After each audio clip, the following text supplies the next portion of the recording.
Sean bienvenidos, muchachos. Vamos a ver lo que es la sexta clase de la que es quiropraxia. La unidad que vamos a abarcar en esto va a ser, ya miramos las generales de la biomecánica, ¿verdad? De lo que es la columna vertebral, pero ahora vamos a enfocarnos porque miramos la parte de la movilidad funcional, la movilidad para mantener los músculos, los fásicos, los verticales, ¿verdad? Cuando hay debilidad de la articulación del hombro, la articulación de la cadera, que uno es para movimiento, el otro es para estabilidad, etcétera, etcétera. Pero ahora vamos a enfocarnos solamente en el estudio que está siendo abarcado de la biomecánica de la columna vertebral.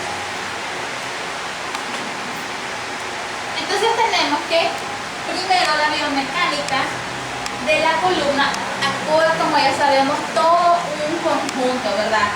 Tenemos lordosis, cifosis, lordosis, cifosis, ¿verdad? Hay posiciones en las que nos ayudan a relajar y a mantener esta postura. Tenemos también los músculos que nos ayudan, ¿verdad? La de mayor movilidad que nosotros tenemos en esto es la columna, tanto la cervical como la lumbar, que nos ayudan a tener la movilidad. Una nos ayuda a tener la movilidad de la cabecita, ¿verdad? Y la otra nos ayuda a tener movilidad de lo que es el tronco y la toxofemoral de los miembros inferiores, pero la de los miembros inferiores que lo vimos en la clase pasada. Entonces, la columna vertebral realiza movimientos. ¿Cuáles son estos movimientos? Flexión, extensión, flexiones laterales, ¿verdad? Porque las flexiones hacia adelante, hacia atrás, tenemos como las laterales. Tenemos y las rotaciones principalmente. Al mismo tiempo, la columna es un esqueleto axial que está sosteniendo, por tanto, todo el peso corporal, es decir, todo lo que nosotros sentimos y lo que andamos cargando, además de nuestros pies que nos dan estabilidad, lo que nos hace tener todo el peso corporal en orden, en lógica, por así decirlo, es la columna vertebral. Tenemos que el primer segmento, esto se divide en dos segmentos, ¿verdad? El primer segmento es la columna cervical.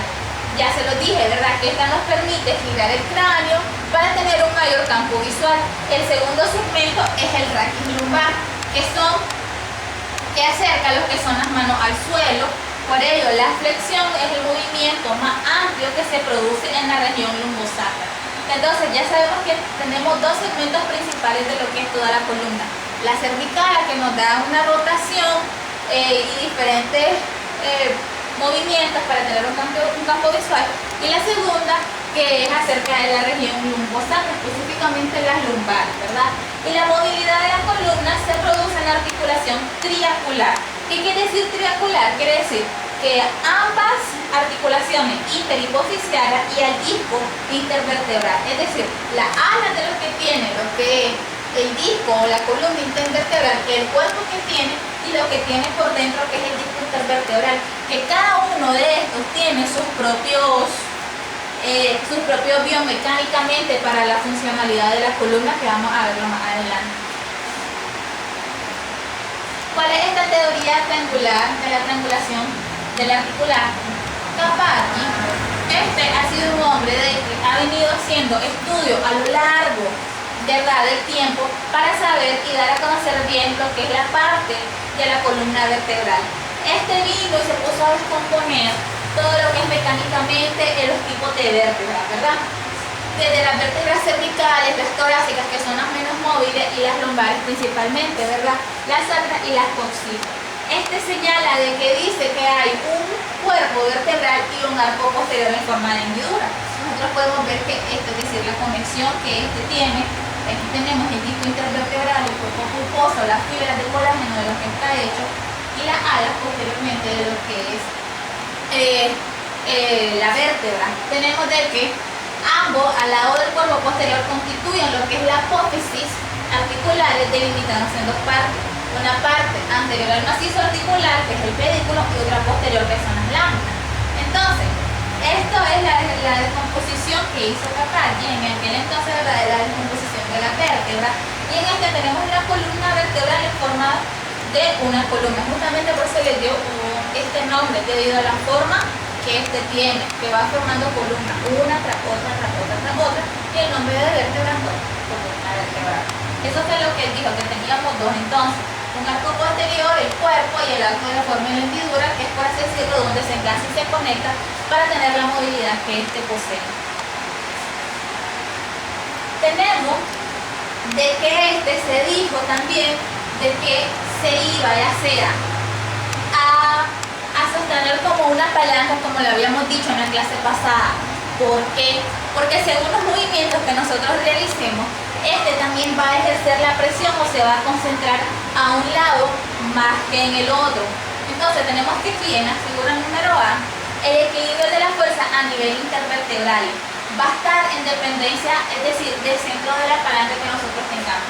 Para que nosotros mantengamos la estabilidad, a pesar de que este tiene que estar en el centro, no debe ser ahí. ¿Por qué? Porque si nosotros pusiéramos un centro en la parte de acá, ¿qué es lo que pasara? Que esta unidad vertebral hiciera esto, es decir, se abriera para mantener la estabilidad. Entonces, no se encuentra en esto, sino que el centro de estabilidad está justamente después de la ala de lo que son la vértebra, para poder mantener el equilibrio permanente que se tiene, ¿verdad? Resulta de que la parte en la que tenemos acá, donde se encuentran todos los músculos que se encuentran en lo que es la columna vertebral. Si por un lado, la zona de los que son las lumbares, tenemos el psoas, los músculos rectos, el escaleno, los oblicuos, etcétera, etcétera, ¿verdad? Que ya vimos esa parte de la unidad. Y en esto tenemos que el resultado de las fuerzas por gravedad. Entonces, si esta es la palanca, estos son los músculos y esta es la fuerza por gravedad, hace que todo esto se mantenga en una curvatura normal. Esa es la función que se dice que debe de tener.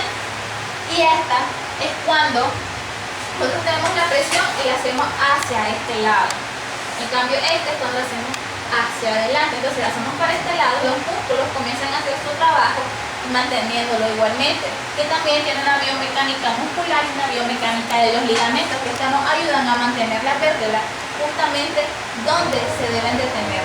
Y esto no es nada más y nada menos que la transmisión de las fuerzas con una persona coge un peso en la columna de flexión y extensión, que eso es una hipótesis que hizo Lewis. ¿Qué quiere decir esto?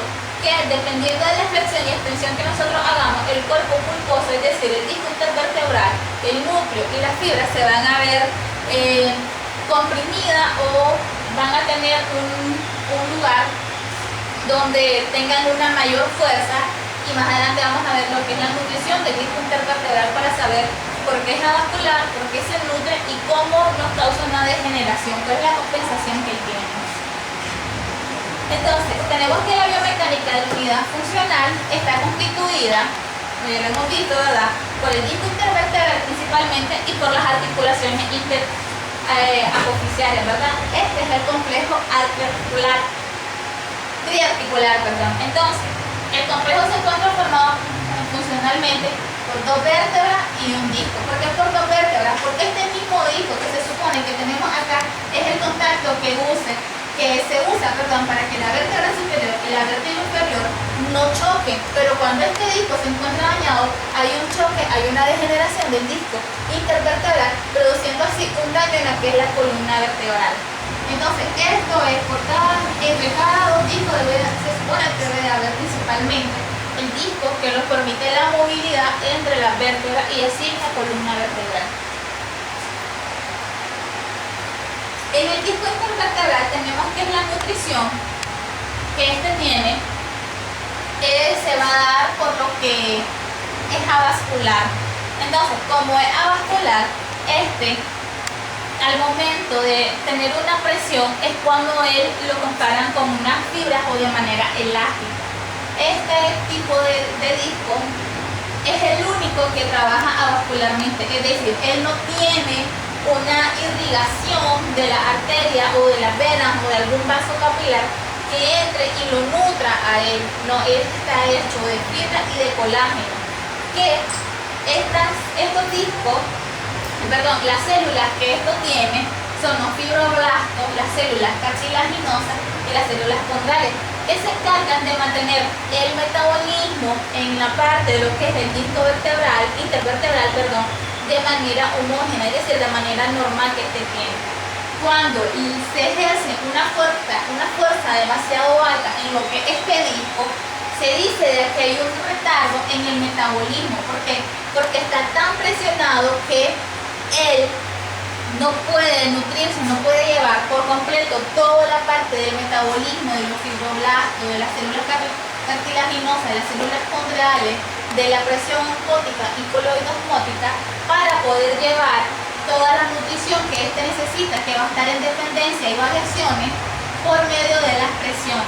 En cambio, si la fuerza es asimétrica, es decir, si nosotros vamos cargando un balde de agua, pero solo lo llevamos en este lado, ¿cuál va a ser la más presión que están haciendo nuestros discos intervertebrales?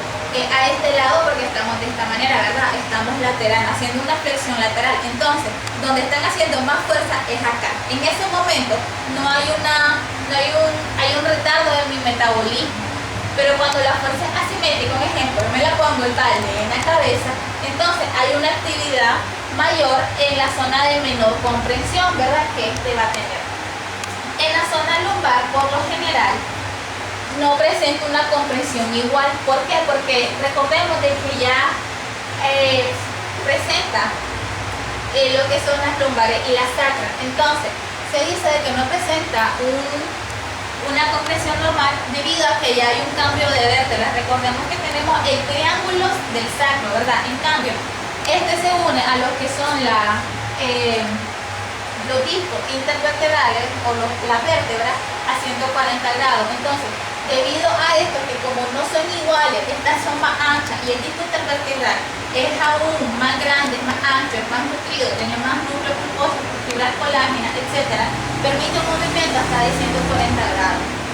Tenemos que al dormir de cúbito, ya sea es decir, de cúbito supino y decir boca arriba, de cúbito prono y decir boca abajo. Entonces, al dormir de cualquiera de estas dos maneras, se dice que no es muy correcto.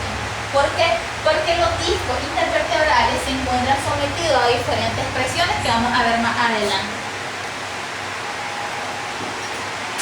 El disco intervertebral se dice que funciona como una membrana semipermeable. Las sustancias coloidales, que son intradiscales, mantienen una presión oncótica que regula la ósmosis del sistema. ¿Qué quiere decir esto? Esto quiere decir que nosotros tenemos una presión hidrostática que está mediada por el sodio. Tenemos una presión oncótica que está mediada por diferentes proteínas. Dentro de las más principales es la albúmina.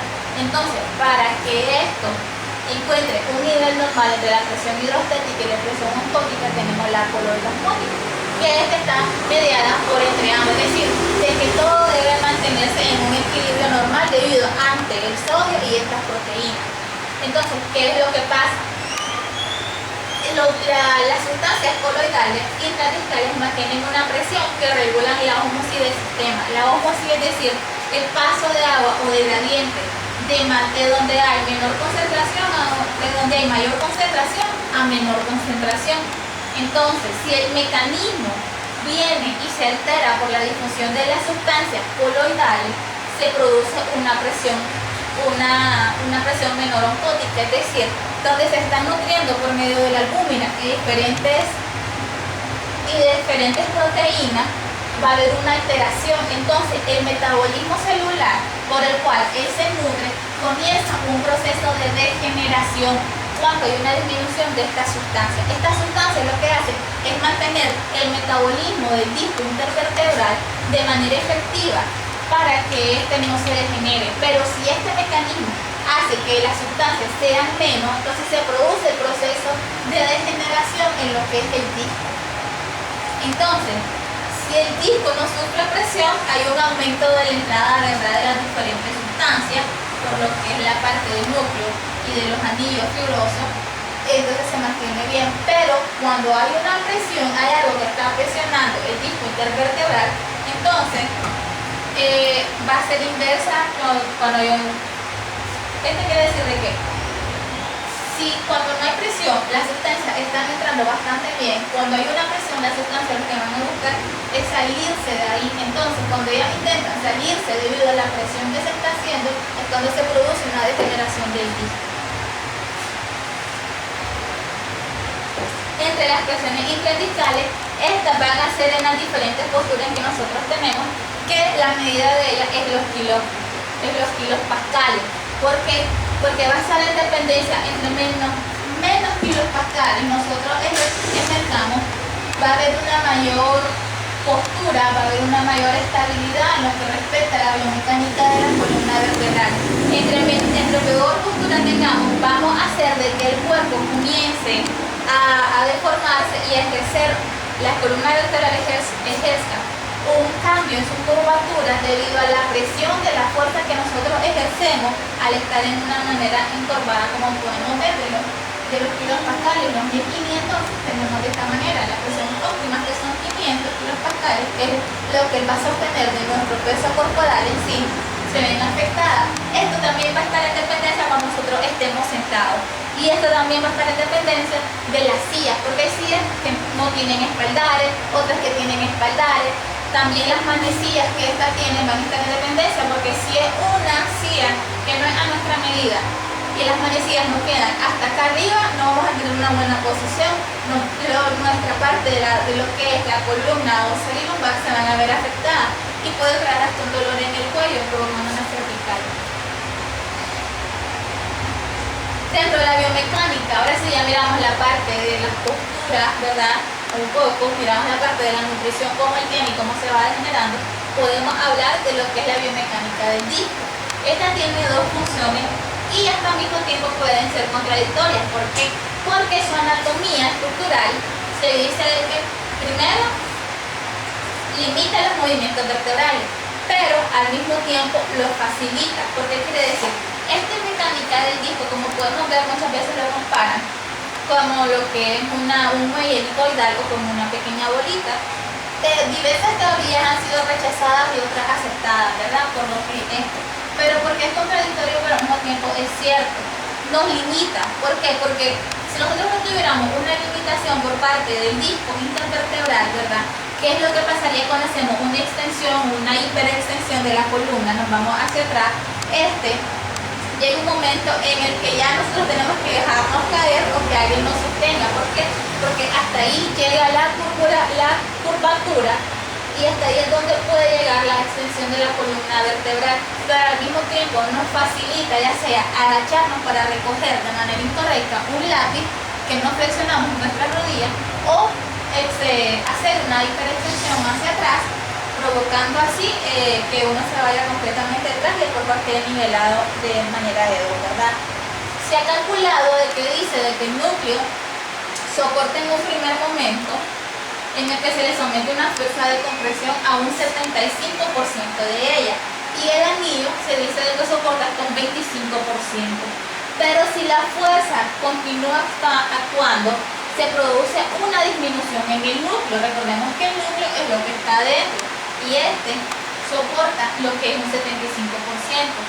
Y si el anillo aumenta, por lo cual el disco intervertebral se va deformando, es decir, cuando ya sobrepasa la capacidad que este tiene, se produce una disminución, es decir, el núcleo se va haciendo chiquito y lo que es el anillo fibroso se comienza a aumentar y como el núcleo se va haciendo pequeño, comienza a tener pequeñas protrusiones de donde ya no puede salir y está buscando una salida debido a las presiones coloidales que tiene. Entonces tenemos de que el anillo fibroso es el que se comporta como una estructura elástico-plástica, por lo que las presiones aumentan principalmente en lo que es la zona media, donde el número de láminas es mayor. El número de láminas que nosotros tenemos, si este es el núcleo que tiene, el número de láminas que nosotros tenemos es en la zona media, es decir, está entre el medio del núcleo y el medio del anillo fibroso. Por eso se dice que es elástico-plástica. Es ahí donde él va a tener la mayor presión y donde va a mantener el equilibrio cuando nosotros hacemos las diferentes rotaciones, movimientos o flexibilidad, lo que nos facilita hacerla y al mismo tiempo nos limita a hacerla. Esto se consigue por la propia estructura del anillo fibroso. Su mayor rigidez que nosotros tenemos en el anillo se presenta a nivel de la periferia y la zona donde es más elástica, por así decirlo, es en el centro de ella, por lo cual transmite la presión a la zona intermedia o en medio de ella. Entonces ya saben de que a pesar de que es el núcleo que tiene una protrusión, una salida a nivel cuando pasa una hernia discal, pero es porque el anillo fibroso ya está sobrepasando lo que es el límite de soportar el peso o diferentes movimientos que la persona haga. Entre la articulación intercosticial, entonces nosotros podemos ver de que cuando hay una flexión de la columna tenemos el anillo y el núcleo y el anillo. Entonces esto nos hace que hay una limitación y el núcleo se expande hacia adentro. En cambio, cuando hay una flexión, es decir, hacia adelante, es la parte anterior. En este caso se podría decir de que se encuentra acá, proporcional. Cuando esta se comprima, hacen de que esto caiga. Y como podemos ver, esto, a pesar de que los bordes son más rígidos, pero mantiene la limitación para que lo haga hasta ahí y la presión donde se está ejerciendo principalmente en la zona media, ¿verdad? Eso es lo que pasa. Aquí tenemos una vista un poco mitad, en esta tenemos la vista frontal en lo que refleja lo que es los movimientos de la flexión lateral. Como podemos ver, el mayor peso que se encuentra lo manda lo que es la zona media. Recordemos que la parte de la periferia es más rugosa. Y lo que se hace, aquí los tenemos de manera un poco más representativa, nada que no ven. Y aquí tenemos los movimientos que hace la rotación vertebral, es decir, las carillas en este caso y las alas intercosticiales son las que cambian al momento de rotación. En las cervicales la única que sufre un movimiento es la C7. ¿Sí? La biomecánica de los movimientos intervertebrales queda en dependencia de lo que es el sacro, que es lo comparan muchas veces con un engranaje, ¿verdad? En dependencia de cómo esté sentado, etcétera, etcétera. Y la biomecánica de los ligamentos no es nada más y nada menos que, como les dije anteriormente, es lo que mantiene en esa posición a lo que es la columna, pero también pueden los ligamentos sufrir alguna lesión en el caso de algún traumatismo, algún accidente, etcétera. En la biomecánica de la postura, nosotros tenemos que la posición sentado, la mejor que nosotros tenemos es la posición media, es decir, donde se produce todo lo que es las curvaturas exactas de nuestra columna vertebral, lordosis y fosis, lordosis y fosis. Ahí es como se dice que se debe mantener posteriormente. Esto debe estar, lo que es la parte de la cadera debe estar inclinada un poco hacia la zona anterior, no mucho, para generar la curvatura y no sentir de una manera muy cansado. En cambio, en una posición anterior, cuando el paciente o la persona está hacia adelante, podemos ver de que principalmente la curvatura de lo que es la lordosis cervical y la lordosis lumbar, en esta no se encuentra, solo se encuentra una parte convexa o sifósica, que es la parte de lo que es la columna dorsal. Entonces no es una buena posición, pero debido a los movimientos, a los ligamentos y a los músculos, es que uno vuelve a la posición normal. ¿Por qué? Porque hay un momento en el que limita la fuerza y se siente el cansancio de los músculos. Y la posición de posterior, aquí hay una exclusión, es decir, no hay una curvatura de lo que es la lordosis lumbar.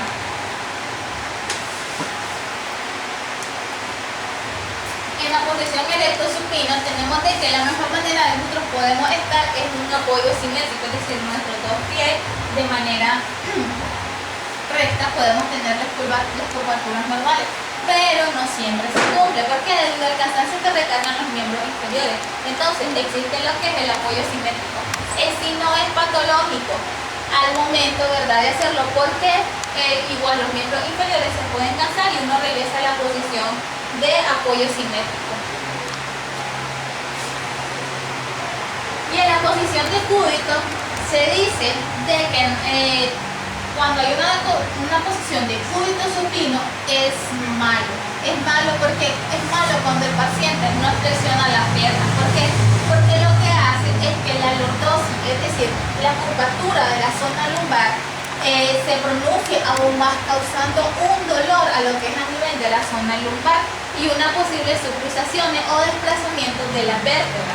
La mejor manera en que disminuye la lordosis, no tiene un cansancio, por así decirlo, completamente, es en la que es el cúbito supino, cuando las rodillas están flexionadas, porque esto es lo que hace que disminuye la hiperlordosis y queda una pequeña lordosis que mantiene en relajación lo que es la parte de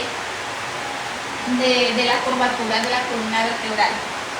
Aunque se dice que la mejor posición para dormir es de manera lateral, por medio de la columna se dice que no, de cúbito lateral.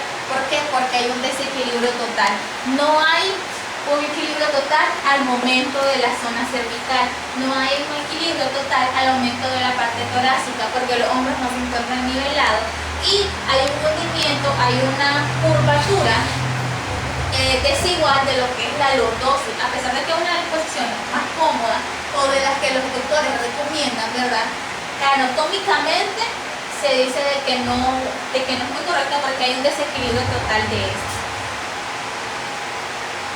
Y la posición de relajación que más se puede ocupar, porque el paciente también se puede sentir mejor, es el enderezamiento de la lordosis lumbar. Nosotros colocamos de esta manera, la lordosis que tiene la zona lumbar no es muy pronunciada, pero es muy relajante al paciente. ¿Por qué? Porque recordemos que si pasa todo el día de pie o mantiene una de estas posiciones, va a llegar un momento en que los músculos se van a tensionar. Entonces, la mejor manera para descansar la lordosis lumbar y darle un relajamiento tanto a los músculos como a las fibras y a los miembros inferiores es optar por esta posición. Y ahí tienen un trabajo, chicos, y eso es todo.